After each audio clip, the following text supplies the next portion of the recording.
Bonjour et bienvenue sur cette vidéo. Ici votre bien-aimé, pasteur Célestin Zouga de l'église protestante évangélique Philadelphie. Frères et sœurs, mes chers amis, nous poursuivons notre série de messages sur « Laissez-moi vous témoigner de la grandeur de Dieu ». Et le titre de notre exhortation d'aujourd'hui est « Avançons malgré les oppositions des méchants ». Mes chers amis, lancer un projet, même avec l'autorisation de Dieu, et avancer en y travaillant avec toutes nos forces ou toutes nos énergies, peut parfois ressembler à un parcours du combattant qui nécessite un courage exceptionnel pour franchir les différents obstacles ou les oppositions que nous pouvons rencontrer sur notre chemin, mes bien-aimés dans le Seigneur. Par exemple, la jalousie, le mépris ou la moquerie des uns et les oppositions ou les attaques parfois physiques ou spirituelles des autres. C'est le cas du projet de la reconstruction des murailles de Jérusalem en ruine dont Néhémie était en charge, qui fait l'objet de notre exhortation d'aujourd'hui. Frères et sœurs, mes chers amis, pour bien comprendre ce récit, je vous invite à lire chez vous les 6 premiers chapitres du livre de Néhémie. Vous allez vivre un moment extraordinaire de lecture et riche d'enseignements. Je vous propose de survoler rapidement quelques extraits de ce livre. Mes chers amis, vous verrez au chapitre 2 qu'après avoir longuement prié, Néhémie a obtenu l'autorisation du roi Artaxerxès, roi des Perses, pour aller reconstruire les murailles de Jérusalem en ruine. Même si, mes bien-aimés, ce projet était approuvé par Dieu, Néhémie a essuyé une opposition farouche des méchants. Mais la bonne nouvelle est que Néhémie n'a pas abandonné à cause des oppositions des méchants et est allé jusqu'au bout de ce projet. Alors, quelles sont les oppositions auxquelles Néhémie avait fait face dans ce projet, mes chers amis? Frères et sœurs, mes chers amis, Néhémie travaillait pour le compte du roi de Perse, Artaxerxès, qui dominait le Moyen-Orient à cette époque. Lorsque Néhémie a demandé et a obtenu du roi Artaxerxès l'autorisation de circuler librement jusqu'à Juda pour aller bâtir les murailles de Jérusalem en ruine, les méchants vont commencer à se faire connaître, mes amis. La Bible déclare en Néhémie chapitre 2, versets 7 à 9, mes bien-aimés dans le Seigneur. Néhémie dit ceci: « Si l'empereur le trouve bon, pourrait-on me donner des lettres pour les gouverneurs de la province à l'ouest de l'Euphrate pour qu'ils me laissent passer jusqu'au pays de Juda, ainsi qu'une lettre pour Asaph, l'intendant des forêts impériales, afin qu'il me fournisse du bois de charpente pour reconstruire les portes de la citadelle près du temple et les murailles de la ville, et pour bâtir la maison où je m'installerai. L'empereur me procura ces lettres, dit Néhémie, car mon Dieu agissait avec bonté en ma faveur. » Au verset 9, mes bien-aimés dans le Seigneur, Néhémie dit ceci: « Je me rendis auprès des gouverneurs des provinces à l'ouest de l'Euphrate et je leur remis les lettres de l'empereur. L'empereur m'avait fait escorter par des officiers de l'armée et par des cavaliers. » Mon frère et ma soeur, les méchants sont partout. La grâce de Dieu envers ses enfants suscite toujours le mécontentement et la jalousie des méchants. C'est le cas dans ce récit. Voici la réaction des méchants tout de suite au verset 10, mes bien-aimés dans le Seigneur. Il est écrit: « Quand Sambala, le Horonite, et Tobia, le fonctionnaire ammonite, apprirent mon arrivée, ils furent très mécontents que quelqu'un soit venu pour œuvrer au bien des Israélites. » Frères et sœurs, en souligne, ils furent très mécontents de l'arrivée de Néhémie. Mes chers amis, les jaloux seront toujours mécontents de notre ministère, de notre projet, de notre famille, de notre mariage, de notre travail ou toute autre entreprise que Dieu nous met à cœur d'accomplir pour son royaume. Mais la bonne nouvelle est ce que Néhémie a déclaré, mes bien-aimés dans le Seigneur: la bonne main de Dieu est sur nous. Continuons d'avancer dans nos projets comme Néhémie, car Dieu est fidèle et ne nous abandonnera jamais. Et surtout, ne nous laissons pas distraire par les méchants, car Dieu lui-même s'occupera d'eux, mes bien-aimés dans le Seigneur. Mes chers amis, Néhémie arrive à Jérusalem et témoigne cette fois-ci de la grandeur de Dieu en racontant à ses compatriotes comment la main puissante de Dieu était sur lui avec les faveurs obtenues de la part du roi Artaxerxès pour la reconstruction des murailles de Jérusalem. La Bible déclare en Néhémie chapitre 2 verset 18, il est écrit: « Je leur racontais comment la bonne main de mon Dieu avait été sur moi et quelles paroles le roi m'avait adressées. Ils dirent, levons-nous et bâtissons. Ils se fortifièrent dans cette bonne résolution. Mes chers amis, le témoignage de Néhémie ici sur la grandeur de Dieu a suscité des appels. Des hommes et des femmes se sont levés pour le soutenir dans son projet en disant, levons-nous et bâtissons.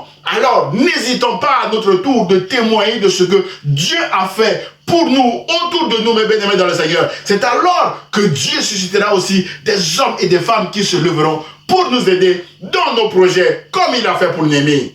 Frères et sœurs, mes chers amis, si des hommes et des femmes se sont levés pour aider Néhémie, les méchants aussi se sont levés pour chercher à détruire l'œuvre, mes bien-aimés dans le Seigneur. La Bible déclare en Néhémie chapitre 2, verset 19 que Sambala, ce sont toujours les mêmes, mes bien-aimés dans le Seigneur. Sambala, le Horonite, Tobia, le serviteur ammonite et Geshem, mes bien-aimés dans le Seigneur, en ayant été informés, se moquèrent de nous et nous méprisaient. Frères et sœurs, mes chers amis, l'œuvre de Dieu commence souvent avec un homme ou une femme méprisé. C'est ainsi que les méchants se moqueront de nous, mes bien-aimés. Ils nous mépriseront parce que pour eux, nous ne sommes pas qualifiés. Mais la bonne nouvelle est que Dieu n'appelle pas les qualifiés, mais Dieu qualifie lui-même ceux qu'il appelle, mes bien-aimés dans le Seigneur. Alors, avançons dans nos projets, malgré le mépris ou la moquerie des méchants. C'est ce que Néhémie a fait en répondant, mes bien-aimés dans le Seigneur, à ces méchants, en disant, le Dieu des cieux nous donnera le succès.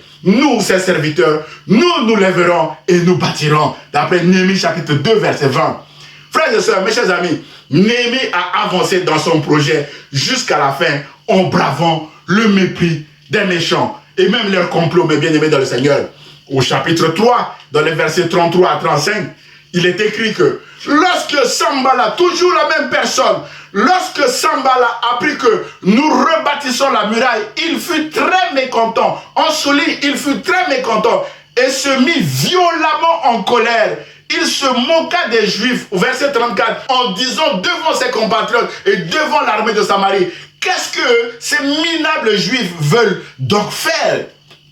Tobia, l'ammonite qui se tenait à ses côtés, ajouta, ils n'ont qu'à bâtir. Si un renard s'élance contre leur muraille de pierre, il la brisera. Waouh! Quelle jalousie, mes bien-aimés dans le Seigneur. Mes chers amis, au fur et à mesure que nous avancerons dans nos projets, comme Néhémie ici, le mécontentement des méchants va se transformer en colère. Mes bien-aimés dans le Seigneur, mais soyons en paix parce que la main de Dieu est avec nous. Rappelons-nous que Dieu est grand et redoutable, déclare Néhémie au chapitre 1, verset 5, mes bien-aimés. Et prions également comme Néhémie qui a prié au verset 36 en disant, écoute, ô notre Dieu, comme on nous méprise, fais retomber sur eux l'humiliation qu'ils nous infligent et livre-les au pillage sur une terre d'exil. Ne pardonne pas leurs fautes et n'efface pas leurs péchés, car ils ont offensé ceux qui rebâtissent les remparts. Frères et sœurs, on peut demander à Dieu de ne pas pardonner les péchés de nos moqueurs, mes bien-aimés dans le Seigneur, de ceux qui nous persécutent. Frères et sœurs, Néhémie a prié contre ces méchants de cette manière. David aussi a prié contre les méchants dans le psaume 31, verset 18, en disant, Éternel, que je ne sois pas confondu quand je t'invoque, que les méchants soient confondus, qu'ils descendent en silence au séjour des morts. Voilà, mes bien-aimés, nos armes contre les méchants. Priez comme Néhémie, priez comme David. Mes chers amis, après avoir ainsi prié, Néhémie déclare au verset 38 que nous avons continué à bâtir la muraille car chacun avait pris ce travail à cœur. Mon frère, ma soeur, soyons courageux quand Dieu nous confie un ministère à accomplir. Comme Néhémie ici, mes bien-aimés dans le Seigneur, continuons d'avancer malgré les oppositions parce que la bonne main de Dieu est sur nous. Mon frère, ma soeur, au chapitre 6, les méchants chercheront à tuer Néhémie par leur ruse, avec même des fausses prophéties et des faux prophètes payés avec de l'argent, avec les mêmes personnes que nous avons vues tout à l'heure, ces mêmes méchants, Sambala. Néhémie va résister et continuer l'œuvre que Dieu lui a mis à cœur. Mais bien aimé dans le Seigneur, c'est alors que viendra la délivrance au verset 15 et 16 du chapitre 6, où il est écrit que La muraille fut achevée en 52 jours. Lorsque tous nos ennemis et tous les païens qui nous entouraient l'apprirent, ils furent saisis de crainte et profondément humiliés à leurs propres yeux. Ils reconnurent qu'un tel ouvrage n'a pu être mené à bonne fin qu'avec l'aide de notre Dieu. Mais bien aimés dans le Seigneur, frères et sœurs, mes chers amis, faisons attention aux fausses prophéties et soyons prudents également comme des serpents, comme Jésus nous l'a recommandé, surtout dans nos relations. Néhémie a fait attention, il a refusé les invitations de ces méchants, mais bien aimés dans le Seigneur. En conclusion, mes chers amis, ce sera uniquement avec l'aide de Dieu que nous avancerons et nous achèverons aussi nos projets malgré l'opposition de nos ennemis. Comme Néhémie, alors ne nous laissons pas intimider par nos ennemis avec leur mépris, leur moquerie, leur jalousie et leur ruse. La Bible déclare que Dieu a choisi les choses folles du monde pour confondre les sages. Dieu a choisi les choses faibles du monde pour confondre les fortes.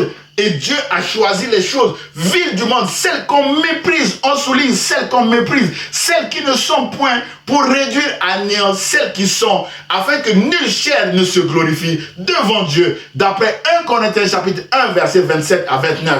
Mon frère, ma soeur, mes chers amis, c'est Dieu qui nous a choisis malgré nos défauts et nous avancerons ensemble avec son Fils Jésus-Christ dans le projet qu'il nous a confié. Ainsi, mes bien-aimés dans le Seigneur, ne comptons pas sur nos propres forces ni sur nos savoir-faire, mais comptons uniquement sur Jésus qui a déclaré que sans moi, vous ne pouvez rien faire en Jean chapitre 15, verset 5.